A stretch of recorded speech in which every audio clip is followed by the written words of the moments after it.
This is Between 2 Points, An Immigrant's Quiet Ache by Nina Migliari. There are mornings when I wake before the sun in a kind of fever that is not entirely physical. My skin is warm, but it is not illness, it is unrest. It is the kind of heat that comes from carrying too much anxiety in the bloodstream for too long. I lie in the dark, listening to the panicked pulse beneath my ribs, and I think of the verse. Wakes you with a fever at 5. Gotta get up to thrive, but I am not thriving. I am simply surviving in a country that demands constant proof that I deserve to breathe within its borders. My feet hit the cold floor like a small act of surrender. Day begins not with purpose, but with bracing. I once believed the United States could be another point of arrival, a place where my passion and effort would become a doorway to belonging, where a life could expand rather than contract under pressure. But 2025 feels like living in a storm that keeps changing direction. Politics bleeds into daily existence like a toxic dye. Conversations feel sharper, glances more suspicious. The immigrant body is always on trial. In the news, in policy debates, in the discomforting silence that falls when someone asks, "Where are you from?" and waits for an answer that lets them decide how to place you. Sometimes I feel as though I am always holding identity papers in my hands, even when I am not. There is a quiet kind of erosion that comes from living in fear of being unwanted by a place you have given so much of yourself to stay in. It is not always loud fear, not always sirens and headlines. Sometimes it is just a subtle dread that follows you to the grocery store, to school, to work, to the mirror. I watch the political climate twist and tighten like a knot, and I wonder how long one can live like this before something inside breaks permanently. It is not only about safety. It is about dignity, rest, the right to feel joy without apology. And then there is home, the other point, the pulse of something I never truly lost, even when I tried to hold my grief quietly in the corners of foreign rooms. Home is not an abstraction to me. It is air, it is language and accent, it is warmth that sinks into the bones like sunlight. It is the sound of language rolling freely in the mouth without hesitation or calculation. It is laughter that does not feel contained by translation, food that tastes like heritage rather than nostalgia, family whose embrace does not first assess my worth.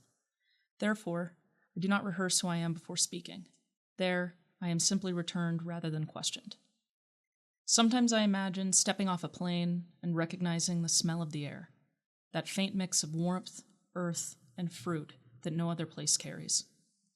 I imagine hearing people talk in rapid mother tongue, overlapping conversations, and feeling tears rise not from sadness, but from relief.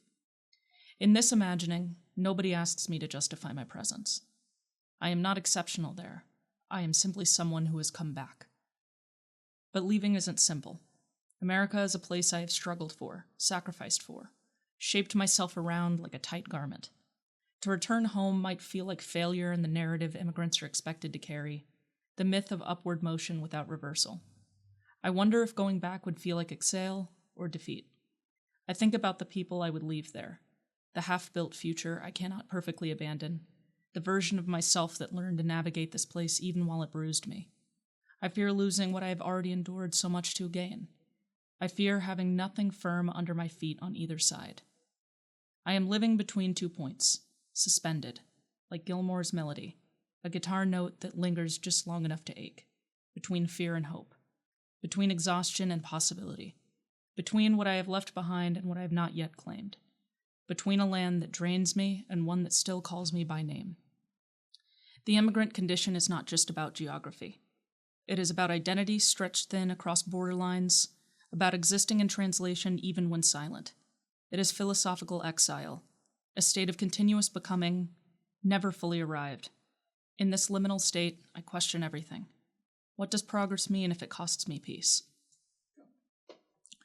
What is home if not a place where I can rest inside myself without flinching? If I stay, will I lose myself? If I go, will I regret what I left unfinished? Perhaps the truth is this. Being between 2 points is not purely a place of helplessness. It is a space of questioning, of listening, of quiet awakening. It is where grief becomes a map and not just a weight. Sometimes liminality, is not a failure, but a necessary pause before transformation. The fevered waking is not just fear. It is the body demanding honesty. Survival cannot be the final state. Something must follow. I am beginning to understand that healing may not start with choosing a country, but with choosing myself. The version of me who is allowed to rest, to feel safe, to speak without shrinking, to wake up without dread. Maybe one day I will return home, barefoot in familiar soil, breathing fully for the first time in years. Maybe I will find a way to stay here only if here becomes a place where I am no longer made to defend my existence. Maybe home is not a place on a map, but the moment I stop apologizing for needing kindness and gentleness or begging for people to see my worth. For now, I remain between 2 points. I cry for the life I am living and the life I have not yet chosen to return to. I long for the country I left, even as I struggle to survive in the one that I am in. I carry both like twin heartbeats. And yet, there is still motion within me, even when I feel still. There is still a pulse that tells me I have not given up on belonging, even if I no longer know where it will land. There is grief, yes, but there is also a thin thread of quiet hope, almost imperceptible, humming softly under all the fear and exhaustion. I am not where I was, I am not yet where I will be, but I am still moving, and sometimes motion is its own form of hope.